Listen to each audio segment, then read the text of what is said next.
Bonjour frères et sœurs dans le Seigneur. Bonjour à vous tous qui nous suivent par Internet. L'Église de Pointe-aux-Trembles a un réel plaisir de vous accueillir ce matin, que ce soit par la voie technologique ou en présentiel, le peu que nous sommes. Je vais commencer par une lecture dans le psaume 16. C'est un psaume de David, cette fois-ci du roi David, et non pas de notre frère David. C'est le psaume 16. Ô Dieu, protège-moi, car je me réfugie en toi. Je dis à l'Éternel, toi tu es mon Seigneur, et mon bonheur est en toi seul.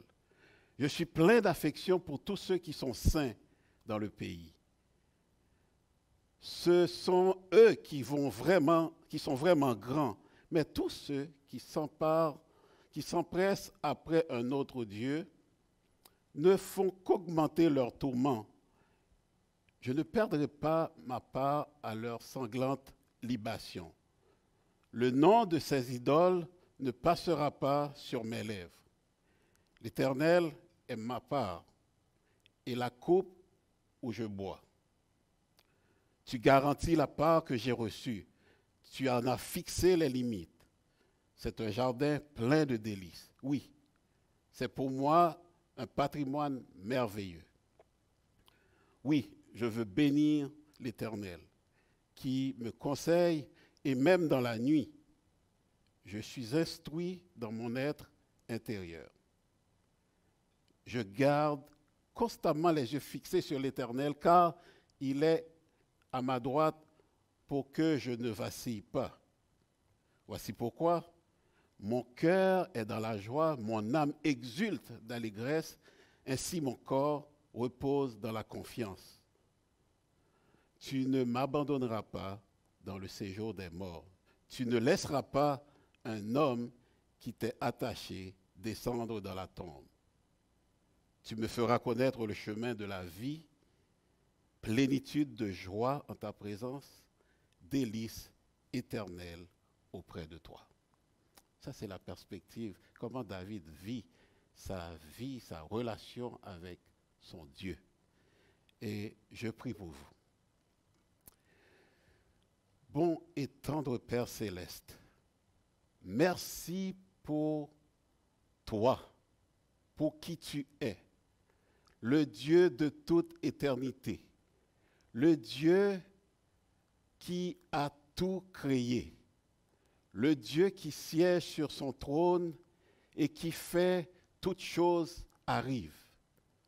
Tu es le Dieu depuis le commencement jusqu'à la fin. Tu es un Dieu éternel. Ô Père, dans ton royaume, dans ta puissance, dans ta grandeur, tu es venu jusqu'à nous comme un père qui cherche ses enfants, un père qui aime ses enfants. Tu as manifesté cet amour dans son comble par le don de ton Fils bien-aimé Jésus-Christ, qui s'est donné librement, complètement, pour nous racheter, afin que nous soyons réconciliés avec toi, Père.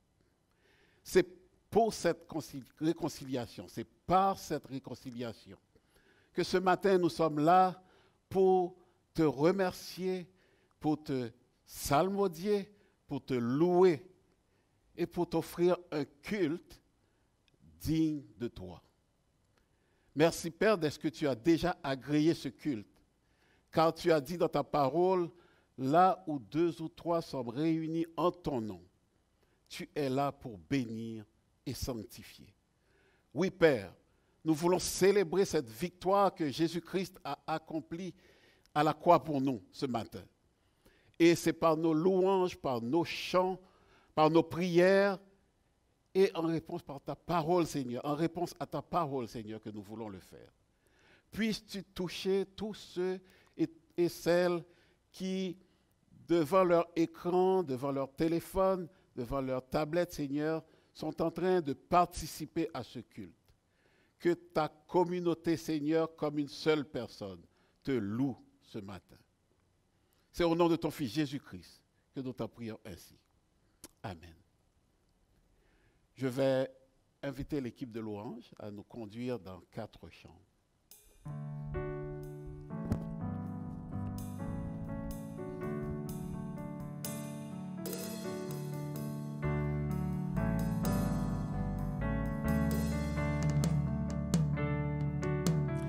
Bonjour mes frères et sœurs, bienvenue dans la glorieuse présence de notre Dieu. Nous vous invitons à vous lever à la maison. Nous vous invitons à offrir la louange à notre Dieu, debout à la maison. Ce matin, nous allons célébrer Jésus, notre roi de gloire. Nous allons célébrer la parole qui s'est fait chair. Nous allons célébrer le je suis. Nous allons célébrer Jésus qui est le chemin, la vérité et la vie. Nous allons célébrer Jésus le ressuscité qui vit à jamais, celui qui a changé nos vies. Esprit de Dieu, Esprit consolateur, Esprit de sagesse, inonde ce lieu de ta présence, inonde chaque maison de ta présence. Focalise nos yeux, nos cœurs sur Jésus. À lui soit la gloire, la louange et l'honneur. Chantons ensemble, célébrons Jésus.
Alléluia.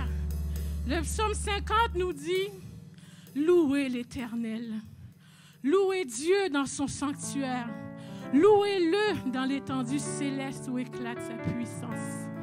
Louez-le pour son extraordinaire façon d'agir. Louez-le pour l'immensité de sa grandeur. Louez-le au son de la trompette. Louez-le avec le luth et la harpe. Louez-le avec le tambourin et avec des danses. Louez-le avec les instruments à cordes et flûtes. Louez-le avec les cymbales sonores. Louez-le avec les cymbales retentissantes. Que tout ce qui respire loue l'Éternel. Louez l'Éternel. Alléluia. Chantons Alléluia.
Soit la gloire, ô notre Père dans les cieux. Toute louange et toute grâce au Fils de Dieu. Et dans l'esprit et joie au cœur des bienheureux. Je ne nous laisse et chante, fête jour et nuit dans le ciel. Car tu es le Seigneur, notre Dieu. Chantez,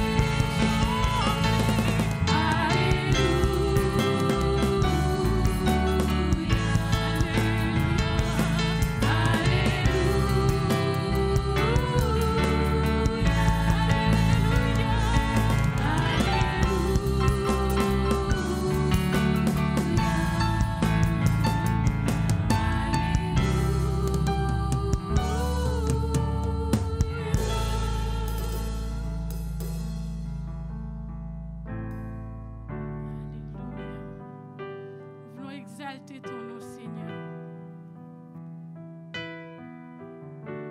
Se rappeler ce que tu as fait pour nous, Père éternel. Tu as pris notre place, tu es ressuscité. Tout est accompli par toi, Jésus. Merci, Jésus. Merci. Je t'exalterai, Seigneur, parmi toutes les nations. Je célébrerai, je chanterai ta gloire.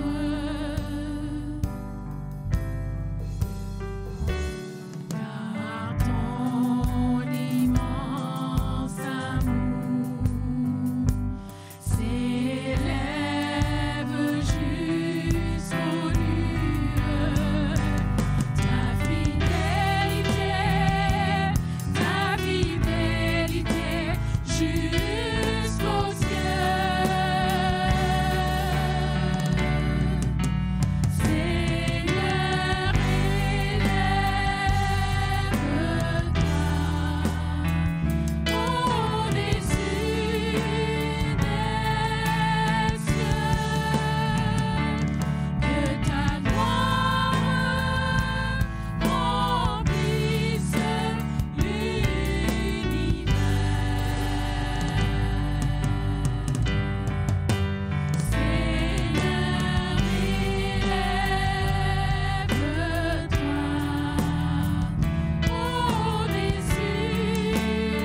un temps.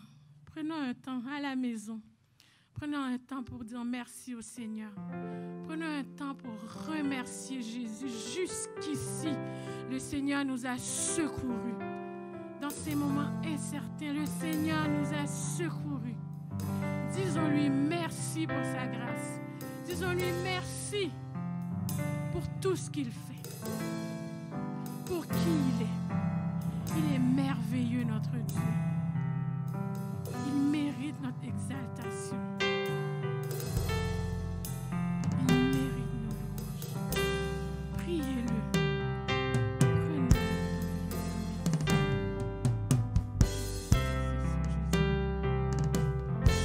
Dieu de lumière, toi qui es élevé dans les cieux, rempli de grâce, rempli de paix, environné de toutes nos louanges. Nous voulons ce matin célébrer ta gloire, célébrer ton autorité. Tu es digne d'être admiré. À toi l'honneur ce matin. Tout est pour toi, Jésus. Rien n'est pour nous. Nous sommes rien, mais tout pour ta gloire, Jésus. Tout pour ta gloire, Père éternel. Chantons, Emmanuel. Reçois l'adoration.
Saint. Préparons nos cœurs à la parole qu'on va entendre. Merci Seigneur pour ta grâce. Merci Père éternel pour qui tu es. Préparons nos cœurs Seigneur à recevoir ta parole. Que cette parole qu'on puisse la mettre en pratique Seigneur pour ta gloire et ta gloire seule. Merci Père.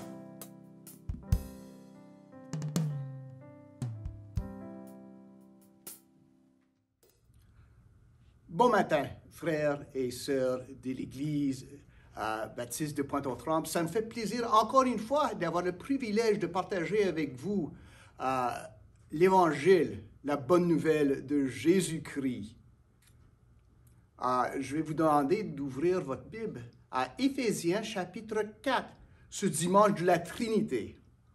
On va parler de la Trinité de notre Dieu, qui nous donne l'unité en lui pour le service. Je vais lire pour nous Éphésiens 4, versets 1 à 6. Écoutons la parole de Dieu. Je vous exhorte donc, moi, le prisonnier d'un Seigneur, à marcher d'une manière digne de la vocation qui vous a été adressée, en toute humilité et douceur, avec patience, vous supportant les uns les autres avec charité, vous efforçant de conserver l'unité de l'esprit par le lien de la paix. Il y a un seul corps et un seul esprit, comme aussi vous avez été appelés à une seule espérance par votre vocation. Il y a un seul Seigneur, une seule foi, un seul baptême, un seul Dieu et Père de tous, qui est au-dessus de tous, et parmi tous, et en tous. Donc, nous arrivons au dernier dimanche du mois, le dimanche de la Trinité. Pourquoi enseigner cette doctrine? Est-ce pour nous différencier des soi-disant témoins de Jéhovah? Est-ce peut-être juste d'autres informations sacrées qu'il faut avaler sans y goûter, sans trop comprendre la doctrine, ni savoir quelle utilité elle peut avoir dans la vie? Qu'est-ce que je fais avec ça dans la vie? Souvent, on se dit, c'est trop compliqué, je veux juste aimer Jésus. C'est louable ça, mais essayez d'éviter quelques doctrines de la Bible, surtout la doctrine de la Trinité, la doctrine de Dieu, qui se présente de façon récurrente dans la Bible, même dans Éphésiens, comme nous allons voir, nous laisse avec un Jésus unidimensionnel qui finit par me ressembler, moi qui ressemble au Fils de Dieu. Je finis avec un Jesus to please us, un Jésus coupé à ma taille. Le croix personologique sans la Trinité. Et la vie chrétienne devient un exercice à chercher à plaire Dieu en essayant de garder un paquet de règlements. Nous revenons au témoin de Jéhovah, puis d'autres qui ne gardent pas la doctrine de la Trinité. Jésus n'est pas mort pour cela. La doctrine de la Trinité rend tellement plus riche notre compréhension de la gloire de Dieu et la richesse de son amour envers nous. Ça renforce aussi l'importance de notre vocation et donne à cette vocation sa mise en application, la situant, l'ancrant dans l'être même de Dieu. Paul ici appelle l'Église à l'unité, un appel qui est toujours pertinent, surtout dans notre jour, dans notre temps, mais pas comme effort humain, ni un simple acte d'obéissance, mais comme réalisation de l'appel de Dieu à proclamer en parole et en pratique la gloire de Dieu et le salut de Dieu en Jésus-Christ, à laquelle il nous appelle à entrer pour nous en réjouir. Mes frères et mes sœurs, l'unité des croyants à laquelle nous sommes appelés se fond sur l'unité en diversité de Dieu lui-même, Père, Fils et Saint-Esprit, et réalise le plan de Dieu de proclamer le salut en Christ. nous allons voir comment marcher selon la Bible, selon ce que dit l'apôtre Paul, et selon qui marcher. Mais d'abord, juste faire un petit survol.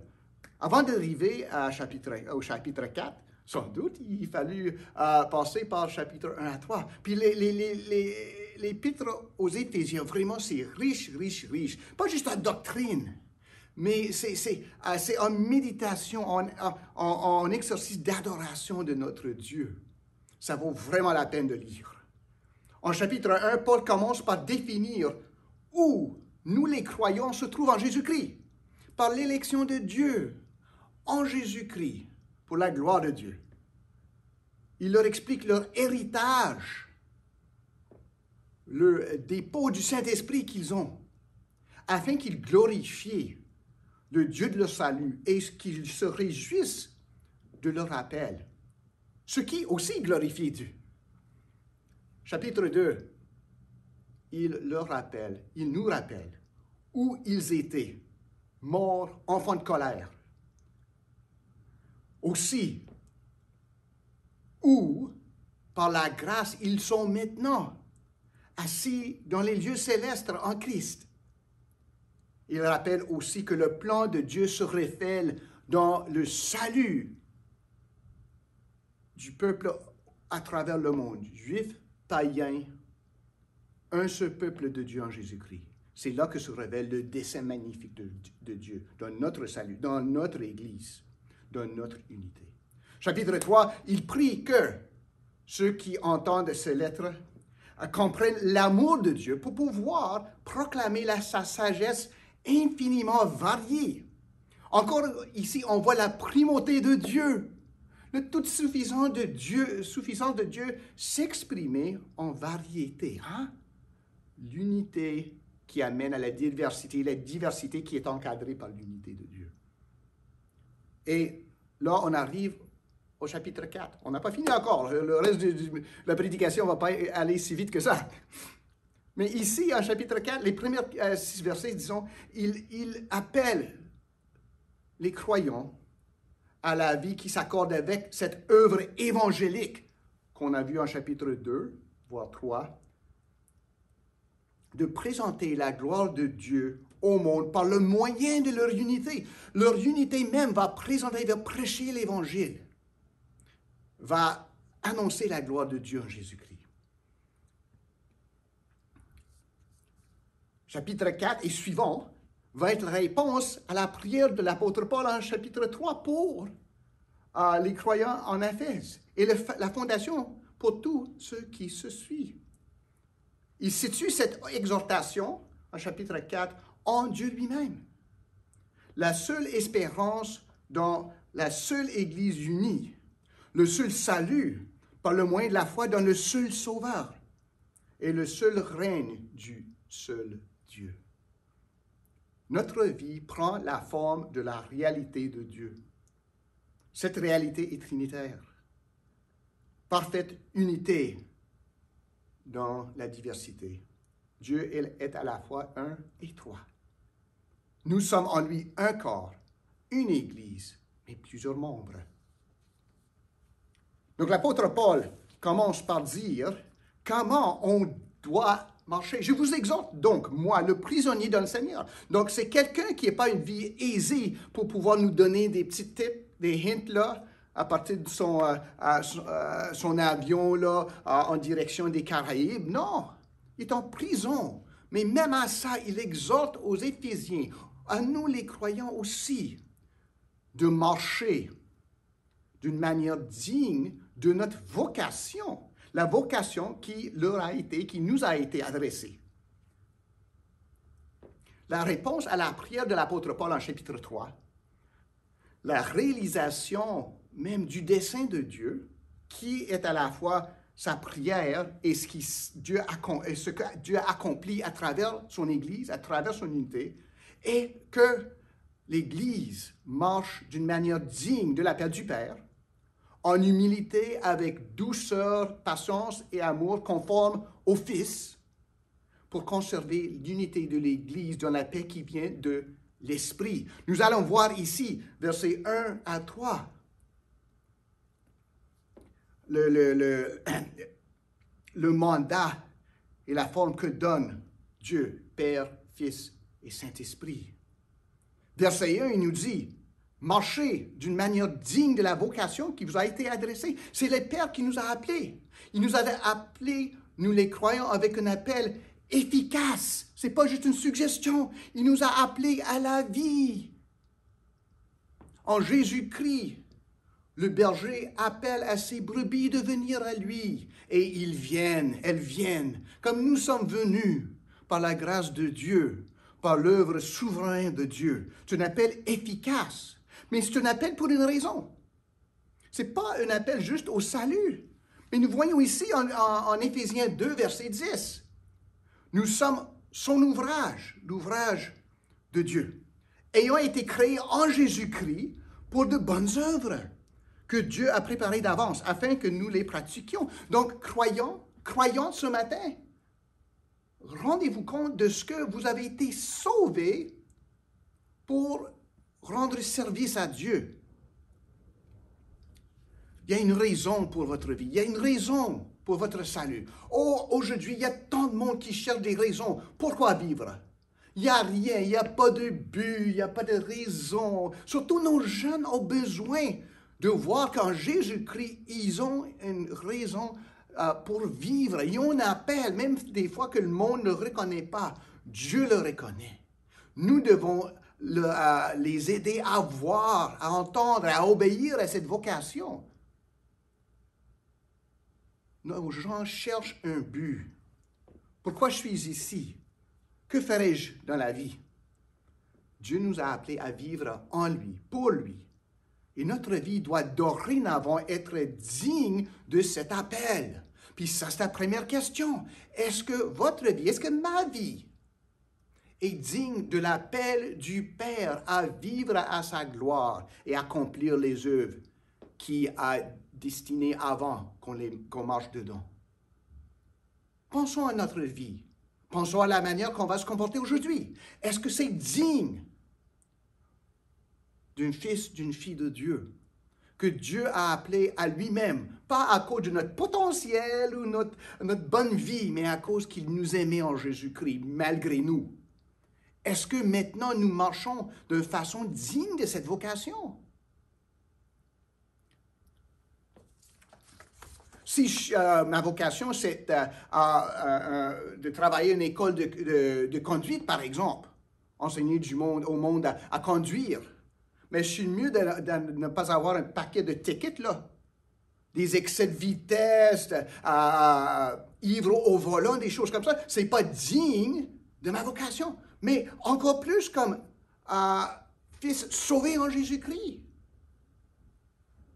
La façon dont je marche, ma vie doit être digne de Dieu.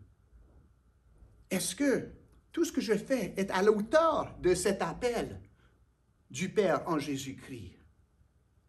Ou est-ce qu'il y a des choses qui sont toujours honteuses dans ma vie, que je dois abandonner, chercher le pardon auprès de Dieu, puis reprendre la route pour lui? Donc, on est à marcher d'une manière digne de la vocation qui vous a été adressée. Deuxièmement, en toute humilité et douceur, avec patience, vous supportant les uns les autres avec charité. Si on est censé de marcher d'une certaine façon, c'est ça ce qui caractérise ceux qui marchent de cette façon, cette manière digne de notre vocation. Hein? Puis si c'est la vocation, elle vient du Père.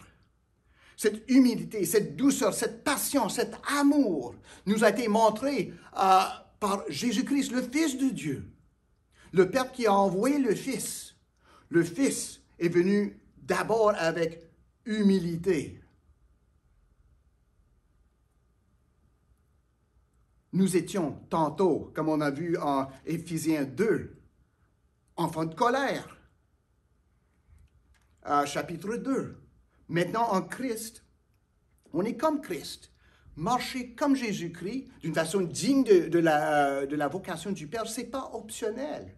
On était appelé par le Père à vivre conforme au Fils. Hein? D'abord l'humilité. Christ s'est humilié pour nous. Pas dans la nécessité, pas parce qu'il n'était pas à la hauteur de ce que le Père lui l'a envoyé faire, mais c'est parce que l'amour de Dieu se montre en Jésus-Christ dans l'humilité. Il n'était pas humble à cause d'une défaillance au sein de lui. Winston Churchill a dit une fois, c'est un premier ministre assez reconnu des Anglais, là, au milieu du siècle passé, il a dit d'un adversaire, « Mon adversaire, c'est un homme humble. » Puis c'est bon, parce qu'il y a beaucoup de raisons pour être humble. Ben, Jésus n'était pas humble parce qu'il y avait beaucoup de raisons. C'est parce que c'est ça, l'amour de Dieu. Ça s'exprime dans l'humilité. Ça venait de lui-même, pas à cause d'une défaillance, mais à cause d'une force, à cause de l'amour. Nous nous humilions en vue de la gloire de Dieu qui nous parvient. Le salut de Christ non mérité. La joie dans l'esprit accordée en dépit de notre péché. Nous nous humilions parce que nous voyons que Dieu est tellement plus grand que nous. Il est tellement saint, mais quand même, il nous a aimés en Jésus-Christ. Romains 5, versets 6 à 8. Car lorsque nous étions encore sans force, Christ, au temps marqué, est mort pour des impies. À peine mourrait-on pour un juste. Quelqu'un peut-être mourrait-il pour un homme de bien. Mais Dieu prouve son amour envers nous, en ce que, lorsque nous étions encore des pécheurs, Christ est mort pour nous. L'humilité qui engendre l'humilité au sein de nous. Si nous marchons selon Christ, nous allons être des femmes et des hommes humbles. La prochaine fois, vous allez à vous exprimer, à faire face à quelqu'un. Est-ce que je vais le faire avec humilité, connaissant le Père qui est bon envers nous, envers moi, en Jésus-Christ? Humilité, douceur, en toute humilité et douceur. On n'a plus rien à perdre ni à gagner en Jésus-Christ. Christ a tout donné pour nous. Il a tout gagné pour nous. C'est pour ça que l'apôtre Paul peut dire, Christ est ma vie et la mort m'est un gain. Si on n'a rien à perdre, si on n'a rien à gagner non plus, parce que Jésus a déjà gagné pour nous, on va être du monde qui marche en douceur envers les autres. Personne ne peut nous dérober ce que Jésus nous a donné. Personne ne peut ajouter à ce que Jésus nous a donné. Donc, calmons-nous, là. Paniquons pas les nerfs. Parce que Jésus a tout fait pour nous. On peut être du monde doux dans le Seigneur. Le Père a envoyé le Seigneur pour faire aussi de nous du monde doux, comme lui il était doux envers nous. La patience. Puis, je n'ai pas le temps de parler de la patience. On est patient parce que Dieu a patienté avec nous, hein? Il patiente avec son Église. Il fait tarder le jugement jusqu'à tous les élus rentrent, qu'ils soient sauvés. Il nous pardonne. Il nous pardonne encore et encore. Pensez-y au péché que vous avez commis. Puis Dieu vous a pardonné en Jésus-Christ. Encore une fois, si lui est patient avec moi, je suis qui pour être patient avec les petits défauts des autres? Moi qui ne suis pas Dieu. Christ qui connaît toutes nos conneries. Lui qui a résisté à la tentation, puis nous voit tomber devant la tentation. Il nous pardonne quand même. Il est patient. Que nous soyons patients les uns envers les autres, si nous sommes en Christ. Et que nous supportions les uns les autres avec la charité, dans l'humilité, avec douceur, usant de la patience envers tous. Christ ne nous a pas sauvés avec une grimace à la face, « Oh, j'ai ce monde-là », mais avec joie. Nous obéissons à l'11e commandement, soit dit, d'aimer les uns les autres. C'est ça que Jésus a dit. Il nous a dit, il a dit aux disciples avant d'aller à la croix, « À ceci, tous connaîtront que vous êtes mes disciples. » La question, c'est que le monde connaît Jésus par ses disciples. Hein? Tous connaîtront que vous êtes mes disciples si vous avez l'amour les uns pour les autres. Est-ce que je marche ainsi? En humilité, douceur, avec patience, supportant les autres. Laissons les autres me supporter. Ainsi, je prêche Jésus-Christ. Mais sinon, peu importe ce que je dis, je n'annonce pas Jésus-Christ. Je le renie avec mon attitude. Oh, que je ne sois pas comme ça. L'apôtre Paul nous dit, de marcher d'une manière digne de la vocation qui vous a été adressée par le Père, de marcher en toute humilité et douceur avec prudence, avec patience, vous supportant les uns les autres avec charité comme le Fils, et vous efforçant de conserver l'unité de l'Esprit par le lien de la paix. Appelé par le Père, conforme au Fils, on œuvre pour la paix. Jésus nous dit, heureux sont ceux qui procurent la paix, car ils seront appelés fils de Dieu. L'apôtre Paul, plus tard en Romains, l'épître aux Romains va dire, le royaume de Dieu n'est pas le manger ni le boire, mais la justice, la joie et la paix par le Saint-Esprit. Le Saint-Esprit, c'est l'agent de la paix. Que nous soyons faiseurs de paix par le Saint-Esprit. Il dit, vous efforçons, parce que ce n'est pas naturel. Oh, on dit que dans l'amour, dans le couple, si on s'aime, ça va être naturel. C'est loin d'être le cas. À moins que vous soyez pas pécheurs. Il y en a un qui a dit que la doctrine de l'infaillibilité du pape serait vite fait mise à terme si le pape était marié, parce que son épouse lui dirait où ce qu'il avait tort. Mais c'est nous le même. Hein? Il faut s'efforcer, parce qu'on est pécheurs, même sauvés, on est pécheurs. Donc, on s'efforce dans l'esprit, par l'esprit, de conserver cette unité, parce que ce n'est pas naturel. Ce qui est naturel, je reviens toujours souvent à vouloir m'avancer en dépit des autres. Hein? Mais ce qui n'est pas naturel, mais ce qui est surnaturel, c'est de vouloir l'unité de l'esprit. Selon l'apôtre Paul, verset 2, chapitre 2, hier, avant, on marchait selon l'esprit des fils de rébellion, selon le prince de la puissance de l'air. Mais aujourd'hui, nous marchons selon l'esprit qui donne la paix. Il y a un changement de royaume. Hein? Le Père qui nous a appelés en Jésus-Christ, le Fils, il nous a changé, il fait changer de royaume. Maintenant, on est dans le royaume de l'esprit. Et maintenant, l'esprit donne la paix. On est dans la paix, donc on peut être agent, faiseur de paix. Encore une fois, Romains 5, hein? Verset 11. Nous nous glorifions en Dieu par notre Seigneur Jésus-Christ, par qui maintenant nous avons obtenu la réconciliation. Nous avons la paix parce que Dieu nous a réconciliés en Jésus-Christ avec lui. On a la paix.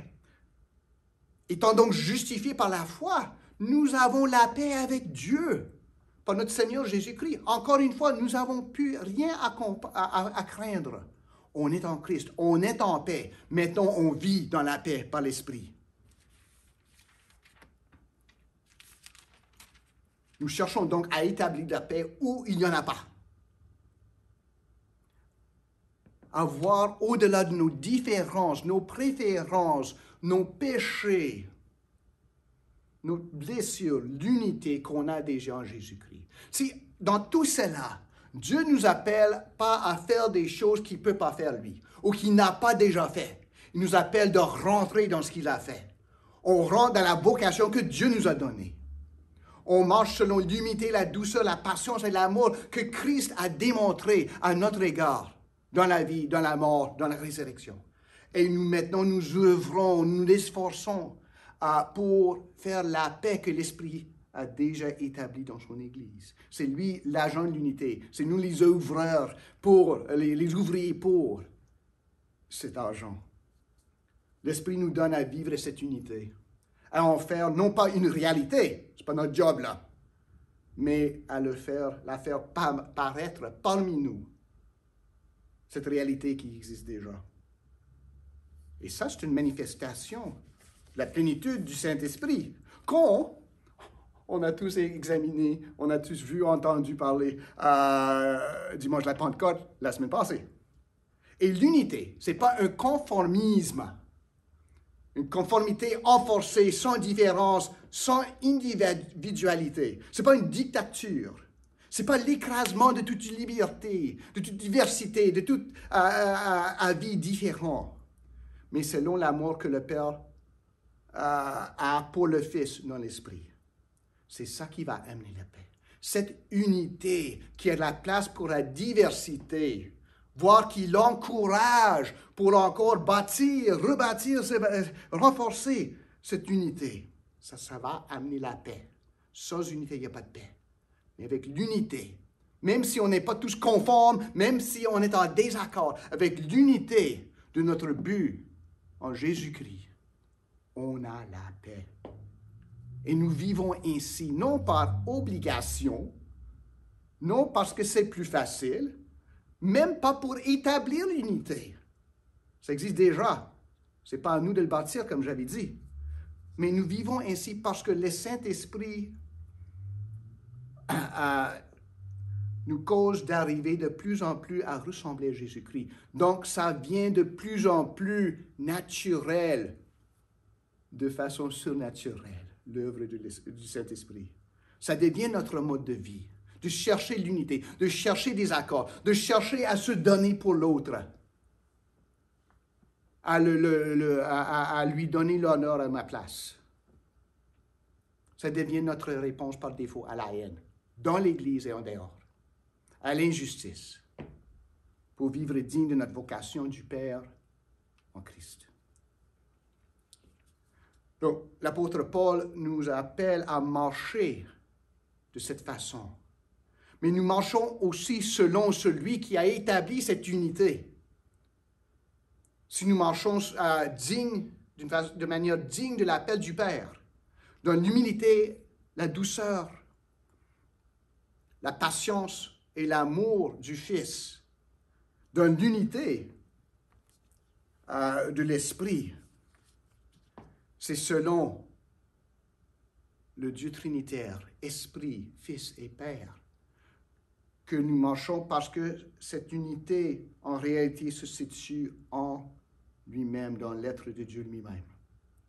Ce n'est pas quelque chose juste qu'on essaie pour voir si ça va marcher, puis le pasteur l'a dit, là, puis il va être déçu si on n'essaie pas.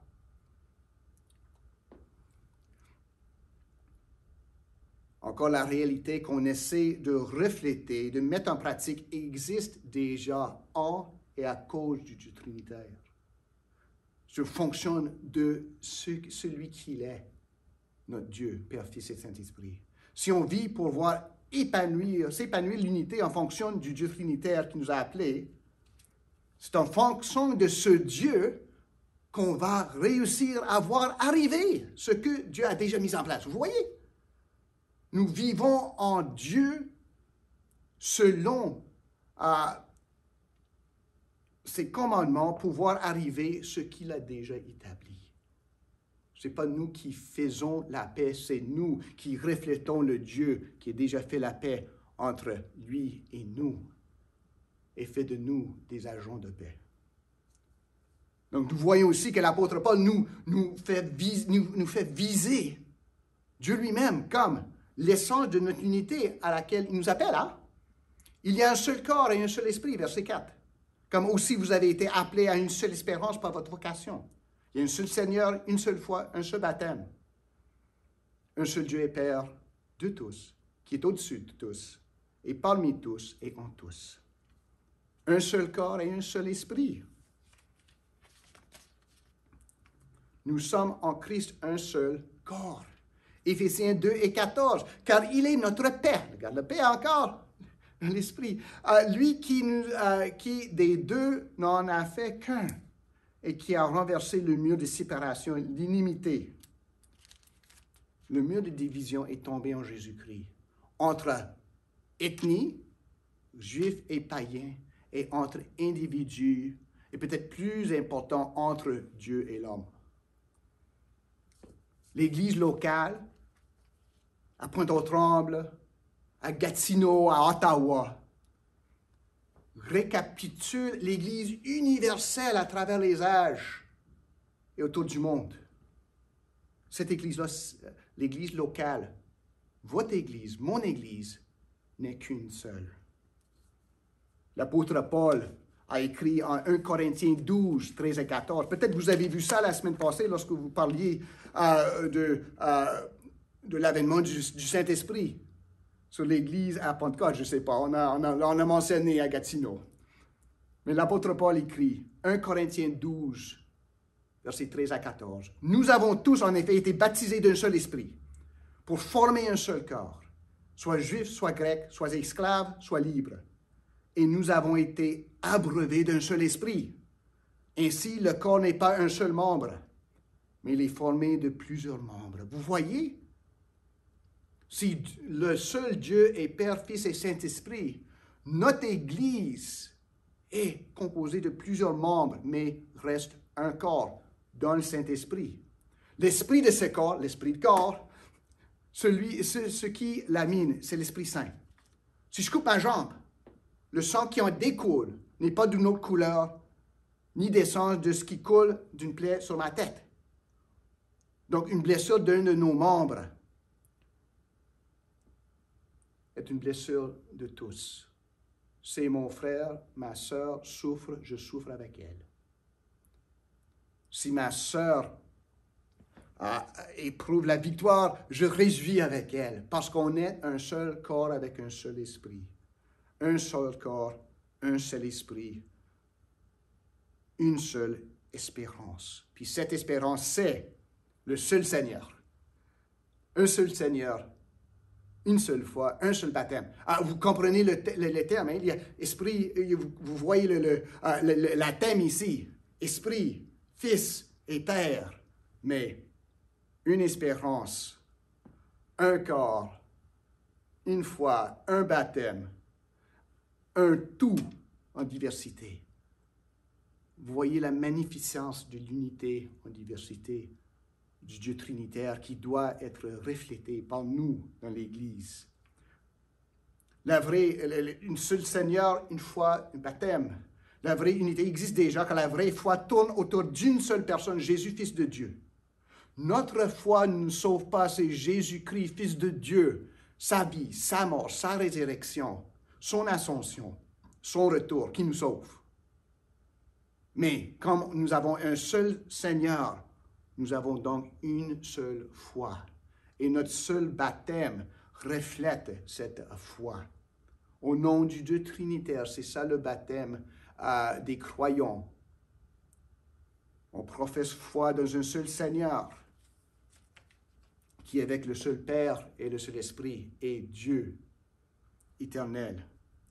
Notre baptême témoigne de cette unité qui existe au sein de Dieu, à laquelle nous, bien que plusieurs, sont appelés. Et dernièrement, Paul résume ici, un seul Père, un seul Dieu est Père de tous, qui est au-dessus de tous, et parmi tous, et en tous. Par-dessous tout ceci est le Père, lui qui a envoyé Jésus, le Fils de Dieu. On l'appelle Père en Jésus, en ce Jésus. Lui qui a envoyé l'Esprit Saint, on le loue en marchant selon cet esprit. Nous voyons une unité qui consiste dans la diversité. Il y a trois emphases, si on veut, trois aspects par lesquels nous éprouvons la vie chrétienne dans le seul Dieu. L'unité n'écrase pas la diversité, mais est tellement fort et tellement dur que ça encourage une diversité qui finit par bâtir cette unité. C'est ça on voit en Dieu, c'est nous qui devrons refléter ça dans notre vie d'Église, dans les assemblées d'affaires, en tant que des lieux de culte, dans la prière, dans les visites, dans l'amour les uns pour les autres. Nous sommes comme dans une vitrine de roue. Nous présentons ce que le royaume est et va avoir, et va être. Par notre comportement, pensons-y. L'unité que nous démontrons envers les uns envers les autres présente le royaume de Dieu à un monde qui ne le connaît pas, qui est en train de mourir sans le connaître. Donc l'apôtre Paul nous appelle à marcher selon celui qui nous a appelés. Puis tout ce qu'on a vu ce matin va être la base de ce qui va suivre dans la lettre des Épîtres, dans la lettre aux Éphésiens. Tous les directions pratiques, si nous voulons, sont basées sur l'unité qu'on a qui reflète l'unité dans la diversité au sein du Dieu trinitaire. La vie à laquelle nous appelle la Bible n'est pas simple obéissance pour mériter notre salut, ou pour prouver que vraiment on en est digne, ni simple acte de reconnaissance pour essayer de rembourser Dieu pour ce salut. Non, c'est embarquer sur le chemin conforme à celui qui est tout en tous. Être chrétien, c'est entrer dans la réalité qui existe. C'est loin d'être un conte de fées. Renier Dieu, ne pas obéir au commandement de Dieu en Jésus-Christ, ne pas se soumettre à sa grâce. Ça, c'est un conte de fées. C'est essayer de conduire sur la 40 avec les yeux fermés. Ça ne marche pas longtemps, hein? La réalité, la vie, c'est d'entrer dans la vie de Dieu, vie à laquelle il nous appelle en Jésus-Christ par l'Esprit. De faire partie du grand projet de Dieu. Ce n'est pas ma petite affaire, mon petit ministère à l'Église, mais de voir annoncer le royaume de Dieu, voir manifester la sagesse infiniment variée de Dieu. Puis ça se manifeste à travers la vie de l'Église, à travers ma vie. Puis c'est une vie qui doit devenir de plus en plus confortable avec l'unité que j'ai avec mes sœurs et mes frères et la diversité qui va exister au sein de cette unité. Et il faut que je trouve l'équilibre de l'esprit là-dedans pour pouvoir être témoin fidèle de Jésus-Christ, un vrai témoin de Jéhovah si on veut. Mais on ne le fera pas si on ne connaît pas ce Dieu qui nous appelle. Est-ce que vous le connaissez? Est-ce que vous avez entendu l'appel du Père en Jésus-Christ?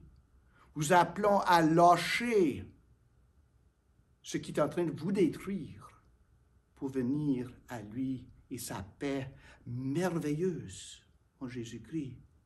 Il vous appelle à tout abandonner pour tout gagner en Jésus-Christ. Une nouvelle vie et une nouvelle vie éternelle.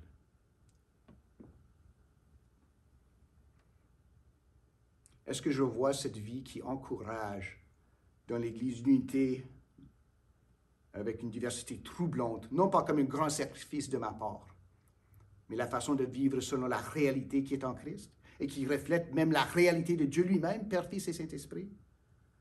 Que Dieu me soit en aide, que Dieu vous soit en aide, que nous puissions marcher dans cette liberté de fils et de filles de Dieu, dans l'unité du Dieu trinitaire, qui nous amène à embrasser la diversité du royaume de Dieu et du peuple de Dieu. Que Dieu vous soit en aide et vous bénisse. Amen. Le chant nous dit « À toi la gloire, au ressuscité, à toi la victoire pour l'éternité ». Alors que chacun des mots que nous allons chanter, puis que vous à la maison aussi, vous êtes avec nous, ici, déclarons-les avec tout notre cœur, avec cette pensée profonde, qu'il est le ressuscité.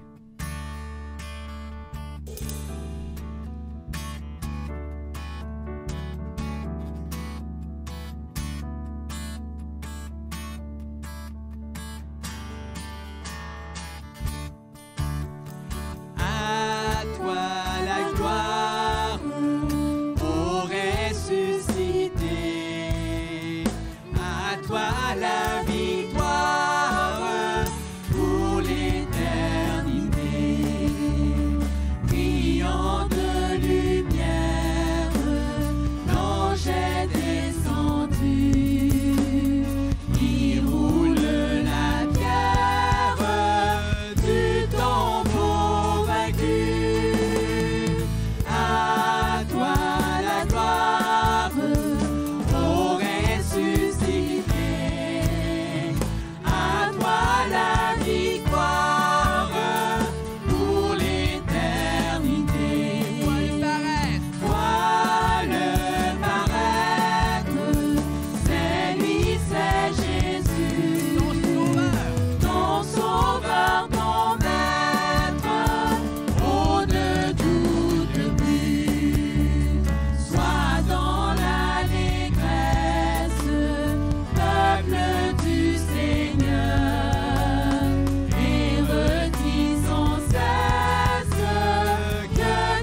la gloire, ô ressuscité, à toi la victoire.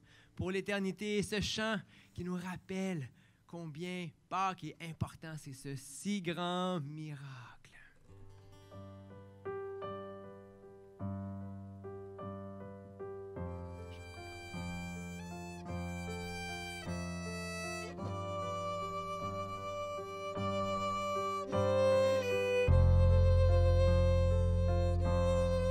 Quel amour pour moi, quelle patience, tu as conduit vers toi mon ignorance. Comment pouvais-je alors saisir ce que ton cœur voulait m'offrir? Un si grand miracle, un don si précieux, ta mort à la Pâque nous ouvre les yeux. Ton salut remplace ma condamnation, mon péché s'efface par ta rédemption. Loué sois-tu, Dieu Tout-Puissant, loué sois-tu.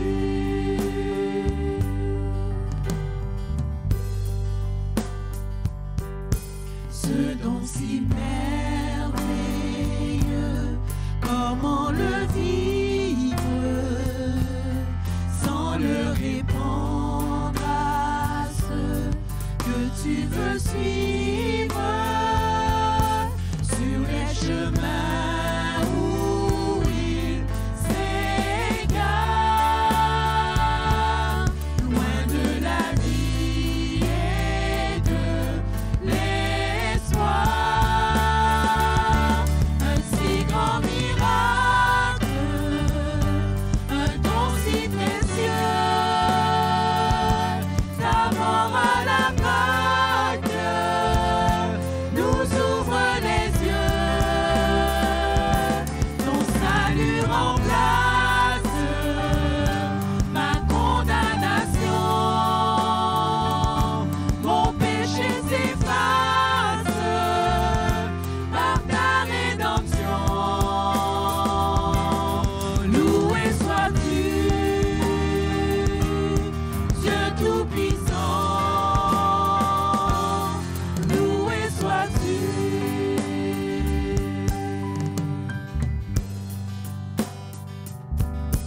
À toi, Seigneur Jésus, nous rendons gloire.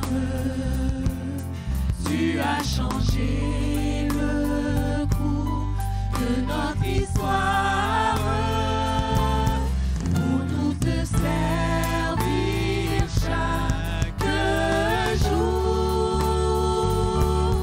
C'est la réponse à ton amour. Un si grand miracle, un don si précieux, ta mort à la Pâque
Que le nom du Seigneur Jésus-Christ soit glorifié et que l'Esprit continue son œuvre dans nos vies.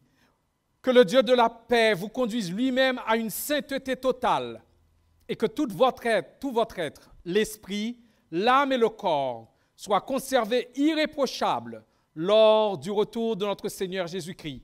Celui qui vous appelle est fidèle, c'est aussi lui qui le fera. Allez dans la paix du Seigneur. Bon dimanche, bonne semaine et bonne mission à chacun de vous.